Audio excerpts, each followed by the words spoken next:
Friends, आज हम बात करेंगे गुदाद्वार या मलद्वार में होने वाली जलन के बारे में। काफ़ी लोगों को ऐसी समस्याएं रहती हैं, वो काफ़ी लंबे समय तक परेशान रहते हैं। कई बार हमें कारण का पता नहीं चल पाता। कई बार हमें पता चलता है कि हमें पाइल्स है, फीसर है, फिस्टुला है, उसकी वजह से जलन हो रही है। तो आज हम बात करेंगे कि दोस्तों, आपके गुदाद्वार या मलद्वार में अगर जलन हो रही है तो उसका कारण क्या हो सकता है। कुछ कारणों में हमें पता भी नहीं चल पाता।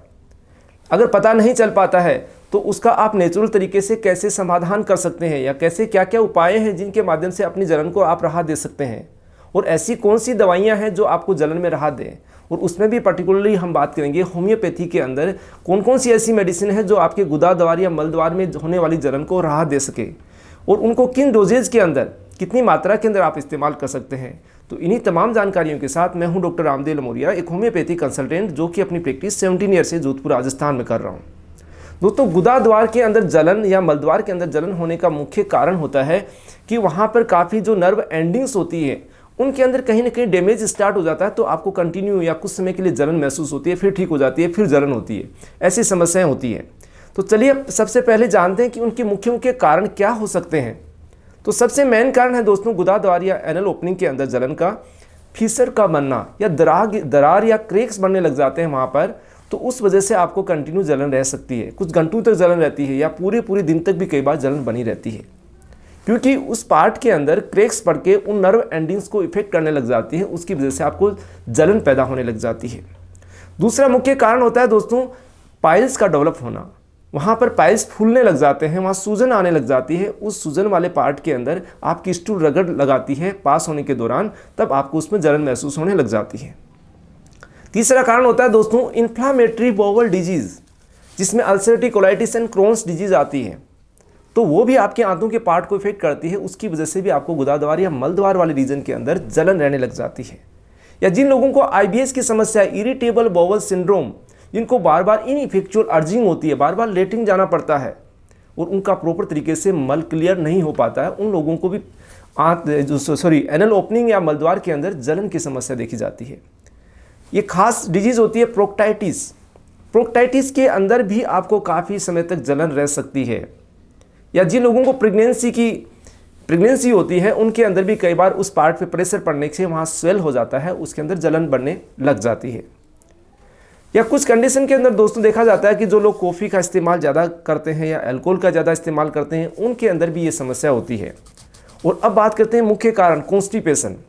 जिन लोगों को लंबे समय से कब्ज की समस्या है, मल बहुत ज़्यादा हार्ड आता है, सख्त आता है, उनको जोर लगाना पड़ता है, और वो हार्ड सख्त जो मल होता है वो आपके एनल वाले सॉफ्ट टिश्यूज़ को डैमेज करता है, रगड़ लगाता है। तो उस वजह से आपको जलन पैदा होने लग जाती है।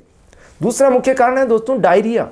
आपको बार बार दस्त लग रहे हैं, बार बार आप स्टूल पास करने जा रहे हैं, या अनडाइजेस्टेड फूड पार्टिकल्स या कुछ इन्फेक्शंस, ऐसे टॉक्सिन्स पैदा होने लग जाते हैं वहाँ, वो भी आपको उस पार्ट में जलन पैदा करने लग जाते हैं। या बार बार आप स्टूल पास करने जाते हैं, उसको आप साफ करते हैं, तो उस कारण से वहाँ रगड़ लगने लग जाती है, उस कारण भी आपको जलन होने लग जाती है। चलिए दोस्तों, कई बार हमें कुछ कारणों का पता भी नहीं चल पाता, उसके बावजूद भी हमें जलन होने लग जाती है। तो हम उसके लिए क्या समाधान कर सकते हैं, या क्या तौर तरीके अपना सकते हैं।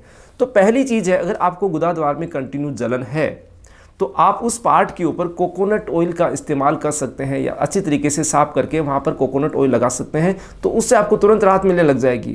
या बटर मिल्क का भी आप इस्तेमाल कर सकते हैं। या कुछ क्रीम्स आती हैं, जैसे होम्योपैथी के अंदर पेट्रोलियम जेली क्रीम आती है, उसको भी आप लोकल एप्लीकेशन के तौर पर लगा सकते हैं।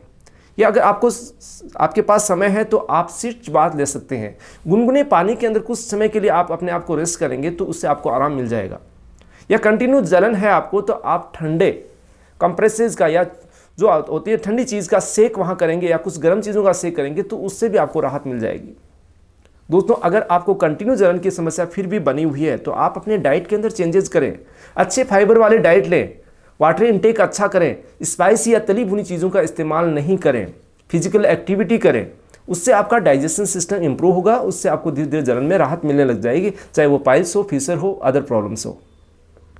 अब दोस्तों बात करते हैं कि कंटिन्यू जलन है, इन आपको नेचुरल तरीकों से या उपायों से आराम नहीं मिल पाता है, तो हम कौन सी दवाइयाँ इस्तेमाल करें जिससे आपको जल्दी राहत मिल सके।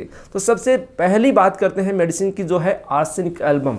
होम्योपैथी के अंदर आर्सेनिक एल्बम के अंदर बार बार अगर आपको दस्त के साथ जलन की समस्या हो रही है, वहाँ आपको कुछ गर्म चीज़ लगाने से राहत मिल रही है, तो आप आर्सेनिक एल्बम का इस्तेमाल कर सकते हैं। यानी कि अगर कई बार हमें पता भी नहीं चल पाता, आपके डाइजेशन सिस्टम के अंदर डिसऑर्डर होने की वजह से वहाँ जलन होने लग जाती है, तो भी आप आर्सेनिक एल्बम का इस्तेमाल कर सकते हैं। तो यानी इसकी 30 पावर को 5-5 बूंद आधा कप पानी में दिन में 3 से 4 बार आप इस्तेमाल करें, आपको तुरंत राहत लगने लग जाएगी। नेक्स्ट मेडिसिन की बात करते हैं वो दोस्तों कैंथेरिस। कैंथेरिस को यूरिनरी ट्रैक्ट इन्फेक्शन के अंदर, यूरिनरी ट्रैक्ट के अंदर जलन या यूरेथ्रा के अंदर जलन के लिए काफ़ी पॉपुलर मेडिसिन है। लेकिन इसका बहुत ही बेहतर तरीके से इस्तेमाल किया जा सकता है अगर आपके गुदाद्वार या एनल वाले रीजन के अंदर जलन रहती है, या फिर आपके जो स्टूल है उसके साथ स्क्रैपिंग आती है, आंतों के धीरे धीरे अंदर की जो मेम्ब्रेन होती है वो कट कट के आती रहती है, या उस पार्ट के अंदर आपको काफ़ी तेज़ जलन, स्टूल पास करने के बाद भी काफ़ी तेज़ जलन होती रहती है, तब भी आप कैंथेरिस का इस्तेमाल कर सकते हैं। कैंथेरिस का इस्तेमाल 30 पावर में आप 5-5 बूंद आधे कप पानी के रूप में आप कर सकते हैं, और जब तक आपको राहत मिल जाए तब तक आप इसका इस्तेमाल कर सकते हैं। 3rd नंबर की मेडिसिन है दोस्तों आयरिस वर्सिकोलर। कई बार हमारे लोकल प्रॉब्लम्स के साथ आंतों में सूजन भी बढ़ने लग जाती है, और हर बार हम लेटरिन पास करते हैं हमें जलन महसूस होने लग जाती है। वहाँ आप देखते हैं कुछ से आपको महसूस नहीं होता है, लेकिन पेट में दर्द या ऐसी कुछ समस्या होती है, तो आप आयरिस वर्सिकोलर का इस्तेमाल कर सकते हैं। यानी इसकी 30 पावर को 5-5 बूंद आधा कप पानी में दिन में 3 बार इस्तेमाल कर सकते हैं।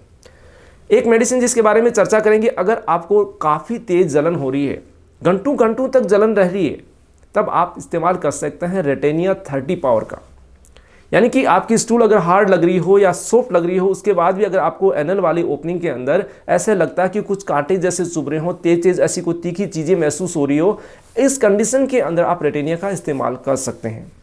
दोस्तों नेक्स्ट मेडिसिन के बारे में चर्चा करूँगा, वो है सल्फर।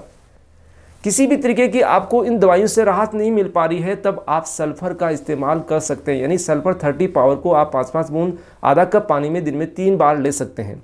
ये जो मेडिसिन मैंने आपको बताई है सीक्वेंस वाइज बताई हैं। अगर आपको अलग अलग तरीके की समस्या है, उनके साथ में अगर आपको दिक्कतें हो रही है, तो आप इन मेडिसिन का इस्तेमाल कर सकते हैं।